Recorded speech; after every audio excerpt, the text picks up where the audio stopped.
All right, it's good to have an open date last week. Had an opportunity to go back and kind of look at the good things and the things that we weren't doing as well. Gave us a chance to work on them last week. We did a lot of self-scout. That's what you do in open date weeks, and it came at a perfect time, middle of the season, halfway finished, and we've got 6 big games in a row, and we know we've got to improve at every position to have a chance to win any of these games coming up. It's going to be very hard. We understand what we're getting into. If we don't improve, the wins and losses won't improve. We have got to play better. We've got to coach better. We've got to do a better job of getting ready to play every quarter, not just 1 quarter, 2 quarters. We've got to play 4 quarters, and we've got to make plays. Attitude's good. Again, it was good last week. We really hadn't had that many injuries, other than some guys beat up a little bit. So we got a chance to let a few guys rest, get a little better. We're going to this next 6 games pretty much like we did going in the first game of the season. Healthy, guys ready to play. Now we start. We've had game preparation for the last 4 or 5 practices. We had yesterday off, and today we really get into the game mode because this thing will be over with, regular season, 5 weeks from Friday, so it'll be rapid fire. Things we got to get better at, obviously, is on offense, consistency, up and down and running the football, not making big plays, converting 3rd down plays, protection of the quarterback from the back to the front, in other words, from backs blocking to the offensive line blocking. We've had some breakdowns there. I thought some of our better points of our offense first 6 games, a couple of receivers stepped up that needed to step up to make a few plays. We didn't have enough guys step up in receivers, some of the younger guys. Tight ends played very well. We're playing a tight end probably 50% more of the time than we did this time last year. We've got to get better to running back position. And I know we've got 2 good running backs. They've got to do a good job and a better job improve each game that we get into now of understanding what we're doing. We missed some protections. Connecticut game, we gave up way too much pressure from some guys that are backs were blocking. We've got to be more aggressive. And those are some small things that we've got to work on, some things that we can improve on. And that's what I pointed out. We had a lot of team meetings in the last 8 or 9 days about just little things that we've got to improve on to have a chance to win these games coming up, especially on the offensive side of the ball. We have not been very good. We're 10 points down in terms of points scored from last year to this point, knowing that last year we had a very good offense. We had a lot of yards, scored a lot of points. We knew they would be down, but that gives kind of a rallying point, knowing that hey, we averaged 23 points a game first 6 games. We've got to get closer to 30 points. We've got to do that. Defensive side of the ball, we have played better this year. Some of the high points, I thought our defensive ends have really played well, considering what we've played in the last couple of years, where they're growing up a little bit. Still young guys. Our corners, much improved. I think our nickel, Mike Tyson, much improved. Played much better. We're not as consistent at our safety position because we lost both of them in the Purdue game. And they've been in and out of playing since that game. So those guys have a chance to even make us better. Linebacker position is improved somewhat with making a change after losing our Mike linebacker after the 2nd game. Perry Young has been not a pleasant surprise, but a guy that we had to throw into the mix. He's going to be very athletic for us for the rest of this year and the years to come. He's the type of linebacker that you're looking for on defense, the type of offenses that we're seeing. Overall defensively, I think you can pretty much say we're much better there. But we've got to have some help out of the offense. We've got to have some help out of special teams. This is a 3-sided game when you play football. It can't be one-sided. Last few years we've been one-sided on offense. This year we're one-sided on defense. We've got to put it all together. But the spirits are high. Our guys practice hard. They're disappointed as we are. But we've got an opportunity now to change things around. Starts this weekend with East Carolina, who is a team that we battled the last 2 years, come down to the last second field goal in both games. They're very athletic. They've got the #1 receiver in the country, number 7. He's catching a lot of footballs. Their quarterback, they throw 60 to 70% of the time. They're all over the field. They're fast. They're one of these high-octane offenses, and And it's a huge challenge, you know, when you play a team like this on defense. But, you know, we've seen it. All these guys have played against this type of offense now for the last couple of years. And so we feel a lot more at home playing teams like this in Tulsa, Temple, guys that go fast, guys that run, guys that throw, very athletic. We played very well against teams like this earlier in the year for a couple of quarters, 3 quarters in South Florida and Houston. We just didn't finish off. We didn't play well at the end in each of those games, and we addressed that as we watched the end of the game with all of our offense and defense together of those 2 games that we played. You've got to learn from those situations. You can't hide it and kick it back and say we don't want to ever watch that again. You got to learn from your mistakes. And man, did we make some in that last quarter. So that being said, we just got to be more consistent and you know, keep learning on offense. I mean, it's obviously growing pains with what we're doing with a lot of young guys. I thought we'd be a little bit farther along in terms of running the football, but that being said, we just got a lot of work to do, and we got to keep going. That's got to be a focus for us in practice every day, which it has been since we started camp. We wanted to be a better running football team, and that hasn't happened. But we want to be balanced, and if we're not balanced, if we do like we did in Connecticut and throw for 350 and run it for 2 yards, you're not going to win a lot of games. We don't want to be a flashy team. We want to be a solid team that's going to play well every week for 4 quarters, give ourselves a chance to win. And so it's like I said, this all open date came at a good time to rally mentally and physically. Now it's time to regroup. We've got 5 weeks to go in this season after this game this week, and these guys will continue to play hard. Questions? You said on the coach's call yesterday you might make some changes, personnel changes and technique changes. Can you talk about those? Yeah, we did some things on offense in terms of running the football technique-wise of what we want to do. A lot of times it depends on the type of personnel you have. Sometimes you don't want to force things to make it better, and so we want to take an easier route where these guys can be a little bit more comfortable. We stuck with a few things that they knew a little bit more about from, you know, last year's offense in terms of techniques. I'm not talking about plays, but it just wasn't working out as well. So it gave us a week to kind of change it a little bit, our footwork, you know, our hands and things like that to help us run the football. We're going to be a good passing team as we continue to go on. I mean, that sounds crazy, but for right now, it's becoming easier for us to be a better passing team because we've thrown the ball so much over the last few years. It's running the football, establishing the running game, being able to stay on blocks longer with the right techniques. And so coaches did a good job. We went back from day 1 in camp, looked at everything, looked at our scrimmages, looked at every game we played, you know, who was struggling and why they were struggling, and that's how you make the changes. Personnel-wise, you know, I talk about personnel. We'll make changes in the 2 deep, and we've made some of those, moving them back and forth, trying to make sure we get the best, you know, 22 on each side of the ball playing each week, and in special teams.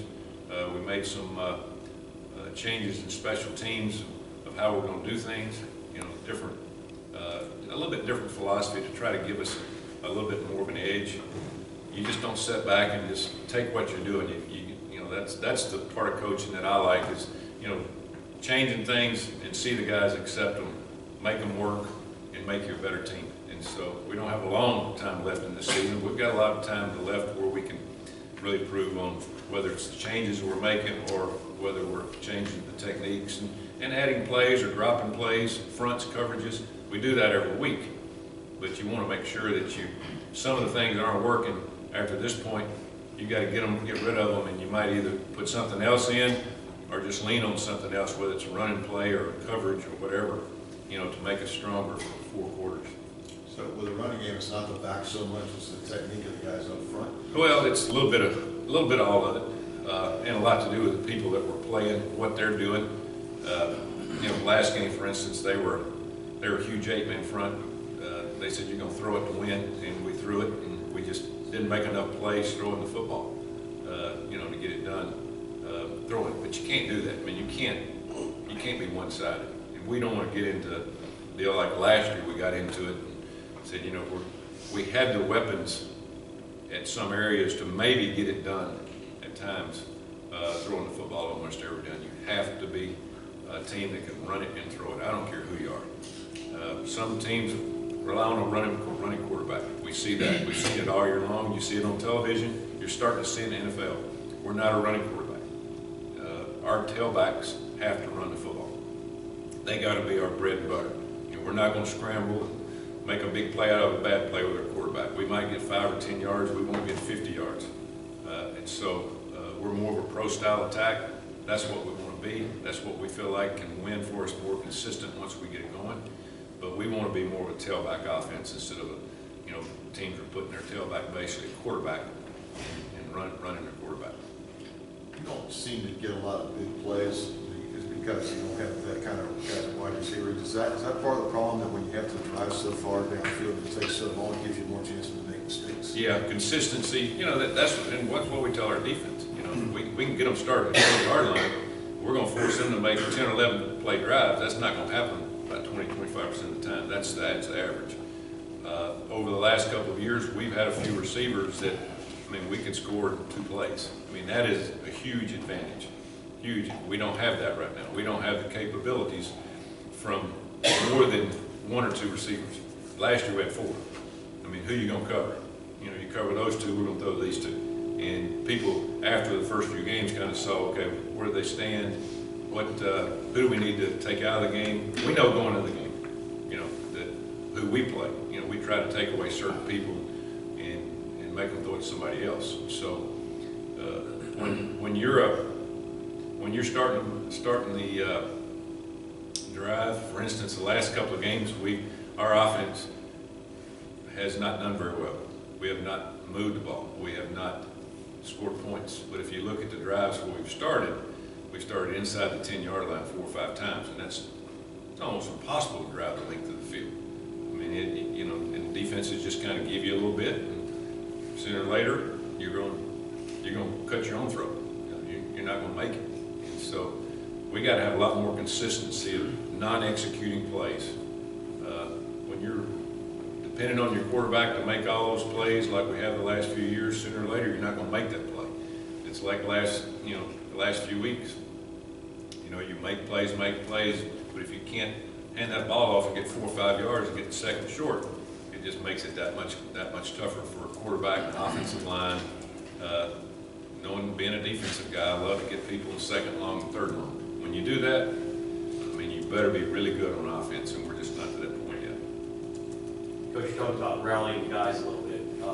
When you start 0-3 in conference, I'm sure that's a little bit disappointing for you and the team. What do you sell for the final 6 weeks to really keep them going, give them something to kind of shoot for? What's the motivation of the team the final 6 weeks? Yeah, fortunately for the way I handle it, I handle it with our seniors. And the seniors, it's got to go from our senior set on the front row. It's got to go from the front row all the way back. And this is the year that the seniors will be remembered. It won't be the year we won the conference 2 years ago, or all the games that they've won. It's going to be this year. So we talk. We had very good discussions, two 30-40-minute discussions with the seniors. I let them talk about what they think, because you get a lot from them sometimes that you can build off from of what they say. Sometimes you got to filter through that, and sometimes you say, that might be a good point. Let's really talk about that as a team, and then talk about it as a coaching staff. But you got to give them that accountability, for what's happened. I want them to leave here on a great note, and so they've been great. This has been a very good group. They all talk. Sometimes you get seniors. You might have 20 guys in here that 3 of them do the talking. This group, we basically got 8 or 9 seniors in play, and they all talk because they all understand the situation they're in. They don't want to end up like this. They want to keep playing hard. They want to be known as a team that started out this way but finished strong. And so good discussions. And I think the younger guys, which a lot of them behind them, we've got young receivers that some of them are playing that need to grow up. We talk about that. I said, listen, we can only do so much. You've got to talk to them. You've got to let them know how much they've got to concentrate, watch the game, understand when they're in there, ball's thrown on 3rd and 5, you got to catch the ball. You got to make a play. It's not an experienced guy that you just kind of fluff off and say they'll get the job done. You got to help them make that decision. And so it's a good group to be around. You hate to be around in this situation, but it's a good group, you know, that understands and that said, hey, we're throwing in the towel. They want to win. They want to win every game. They want to get better. And they know the situation they're in terms of where we need to get better. So they've had their own offensive meetings, defensive meetings, team meetings, and a good group. Did Hayden come out of that game healthy, and is he starting this week? Yeah, he's pretty. I gave him a couple of days off last week, just to get 100%. He was probably 95, 96. You know, had a tough time going to his left, you know, planting his left foot. But yeah, he's ready to go now. They're all ready to go. We're having good competition. Everybody wants to know about the quarterback. Last 2 weeks, we've thrown them all in there. I told them whoever the best one in practice, whoever could run the game plan the best is going to be our guy. And we've got great competition, great attitudes. And usually your football team takes the attitude from, you know, the quarterbacks. They look at the quarterbacks, how they handle winning and losing, and everybody else is on that same plateau. And fortunate for us, you know, we've got 3 guys that have played now, been there. They kind of understand the battles, you know, what they're getting into.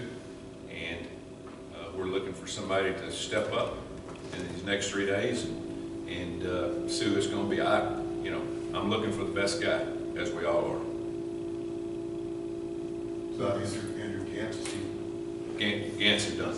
He's done. Yeah, he's done. He had 70 days from, like I said, I've never been around. The doctor told me he got 70 days. But he had a pretty significant tear of one of his IT bands, but he'll be back soon. But he won't kick this year. And that's kind of stabilized what we've been doing. It was a tough 4 or 5 weeks there, not knowing going into the game who the holder was going to be, who the kicker was going to be, who we needed to practice. You can only practice kicking as a team, as a unit so much during the week. And I thought the young kid did a great job in the Connecticut game. I didn't kick the first one. It was 48 yards and went for 4th down. We didn't make it, but I didn't want to put him in that situation and trying to kick one that far early. And then, lo and behold, he nailed the next 3. Did a good job. So I feel good about our kicking game. Geraci's doing a good job. Our coverage teams could be better at times, but we've got to get better returns. I mean, to me, we've got to help our offense when we're struggling with shorter fields. We got longer fields, and that's an area where you really got to find a way to get those 50 and 60-yard drives instead of those 80 and 90-yard drives. That makes a huge difference, you know, for an offense that needs to have something positive happen for them. Might you make a change there at your return? We've done that. I mean, in every game we've put in that we've had opportunities. We've put in Kahil Lewis, Mike's run some back, Tion run some back. We put Braylon Beard back at returning punts. Devin Gray is our second punt returner. It's just the problem you have on punt returns now in college and pro is very seldom do you get an opportunity to return a punt, because those things, these kids are kicking them sky high. The hang time is unbelievable. You've got to be dang near perfect to get a guy catch the ball and make somebody miss. I think we've had 1 or 2 this year. So, but we've worked a lot on the kicking game last week, especially on returns, doing some different things.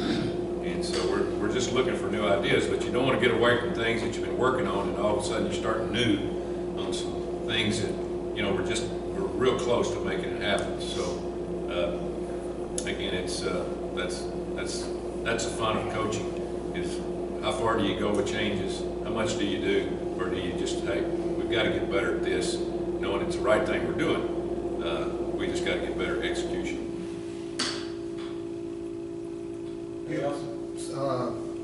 Comment on the Big 12 developments from yesterday? Yeah, you know, I didn't get involved with it, and really here at the University of Cincinnati, I think everybody really handled it great.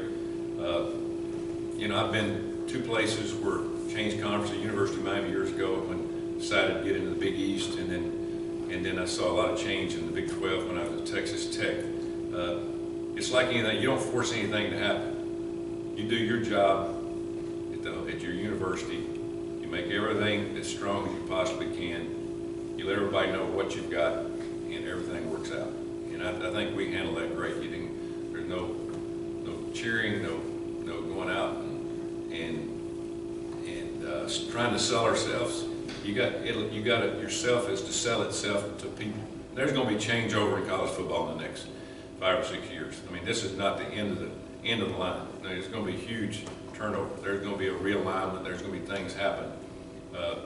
Big 12, you know, they come out a few months ago and said, you know, we'll look at it, see if that's what's going to be better for their conference. I don't think it had anything to do with any teams that they possibly could have taken. I think being in that conference before, I think they were just looking to make sure that they were doing the right things with who they had in their league.